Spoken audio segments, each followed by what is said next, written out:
नमस्कार दोस्तों, मैं हूं रवि प्रकाश और आज हम स्टार्ट करने वाले हैं पॉलिटी सीरीज का ये 5वां वीडियो। भाग 4 के ए में हम लोग को मौलिक कर्तव्य के बारे में पढ़ना है। मौलिक कर्तव्य 51 के ए आर्टिकल्स में है और ये रूस से लिया गया है ना। 1976 में सरदार स्वर्ण सिंह समिति की अनुशंसा पर संविधान में मूल कर्तव्यों का एक अलग स्थान होना चाहिए, ऐसा स्वर्ण सिंह समिति की अनुशंसा थी। इसको जोड़ा गया है 42वें संविधान संशोधन 1976 के द्वारा। मौलिक कर्तव्य को संविधान में जोड़ा गया। इसमें 10 मौलिक कर्तव्य को जोड़ा गया। फिर 86वां संविधान संशोधन 2002 में एक और जोड़ा गया, जो कि था 6 से 14 वर्ष तक के बच्चों को शिक्षा और संरक्षण माता पिता को देना है। अब हम लोग देखते हैं भाग 5 में संघ के बारे में मेंशन किया गया है, कार्यपालिका के बारे में, अनुच्छेद 52 से 151 तक, जिसमें सबसे पहले हम लोग देखते हैं राष्ट्रपति। अनुच्छेद 52 भारत का एक राष्ट्रपति होगा। अनुच्छेद 53 संघ की कार्यपालिका की शक्ति राष्ट्रपति में निहित होगी, है ना। अनुच्छेद 54 में बोला गया है राष्ट्रपति का निर्वाचन चुनाव आयोग कराता है। निर्वाचक मंडल इसमें करता है। निर्वाचक मंडल में कौन कौन से आते हैं? लोकसभा, राज्यसभा आता है, विधानसभा भी आता है, लेकिन विधान परिषद नहीं आता है। आगे हम लोग देखते हैं अनुच्छेद 55 राष्ट्रपति के निर्वाचन की रीति। राष्ट्रपति के निर्वाचन का जो भी रीति है, कानून है, उसके बारे में इसमें लिखा हुआ है। अनुच्छेद 56 राष्ट्रपति का कार्यकाल के बारे में लिखा हुआ है, जो कि होता है 5 वर्ष। देखिए, 2 बार राष्ट्रपति डॉक्टर राजेंद्र प्रसाद बने थे, है ना। 35 वर्ष की आयु राष्ट्रपति बनने के योग्य है। यह सवाल पूछा जाता है कि राष्ट्रपति बनने के लिए कितना आयु चाहिए, तो उसके लिए है 35 वर्ष। लेकिन और इसमें देखिए, इसमें 50 प्रस्तावक और 50 अनुमोदक भी होने चाहिए।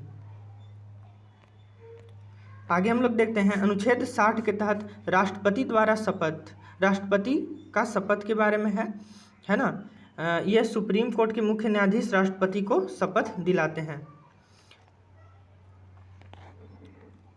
अनुच्छेद 61 में राष्ट्रपति पर महाभियोग के बारे में लिखा हुआ है। किसी भी सदन में, है ना, किसी भी सदन में इसमें महाभियोग लगाया जा सकता है और इसका लिखित सूचना 14 दिन पहले लिखित सूचना देना पड़ेगा, है ना, राष्ट्रपति को। लोकसभा में 2/3 बहुमत से और राज्यसभा में 2/3 बहुमत से 1/4 सदस्य के हस्ताक्षर होने चाहिए।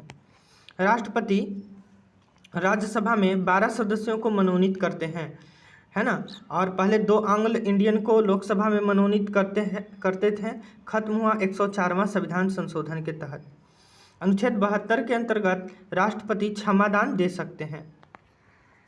देखिए, राष्ट्रीय आपातकाल जो लगता है वो अनुच्छेद 352 के तहत, राष्ट्रपति शासन अनुच्छेद 356 के तहत और वित्तीय आपातकाल अनुच्छेद 360 के तहत कभी नहीं लगाइए। पहले राष्ट्रपति डॉक्टर राजेंद्र प्रसाद 2 बार बने। पहली महिला राष्ट्रपति प्रतिभा देवी सिंह पाटिल। निर्विरोध जीतने वाले राष्ट्रपति नीलम संजीव रेड्डी। पहले मुस्लिम राष्ट्रपति डॉक्टर जाकिर हुसैन। कार्यकाल के दौरान मृत्यु डॉक्टर जाकिर हुसैन का और फखरुद्दीन अहमद का हुआ था। आगे हम लोग देखते हैं उपराष्ट्रपति। उपराष्ट्रपति का पद अमेरिका से लिया गया है। अनुच्छेद 63 भारत का एक उपराष्ट्रपति होगा। उपराष्ट्रपति किसी भी सदन का सदस्य नहीं होते हैं, लेकिन अनुच्छेद 64 के अनुसार ये उपराष्ट्रपति जो होते हैं वो राज्यसभा के पदेन अध्यक्ष होते हैं। अनुच्छेद 65 राष्ट्रपति की अनुपस्थिति में उपराष्ट्रपति कार्यवाहक राष्ट्रपति का कार्यभार संभालेगा अधिकतम 6 महीने तक राष्ट्रपति के कार्यवाहक राष्ट्रपति के रूप में यह रह सकते हैं। अनुच्छेद 66 उपराष्ट्रपति पद की योग्यता और निर्वाचन 5 वर्ष तक इनका भी कार्यकाल होता है। 35 वर्ष के होने चाहिए और प्रस्तावक 20, अनुमोदक 20 और 15,000 जमानत राशि जमा करके ये बन सकते हैं।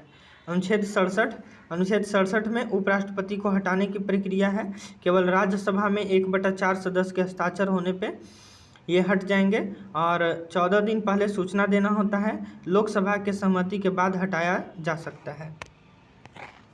अनुच्छेद 69 उपराष्ट्रपति को शपथ राष्ट्रपति दिलाते हैं और त्यागपत्र भी इन्हीं को देते हैं।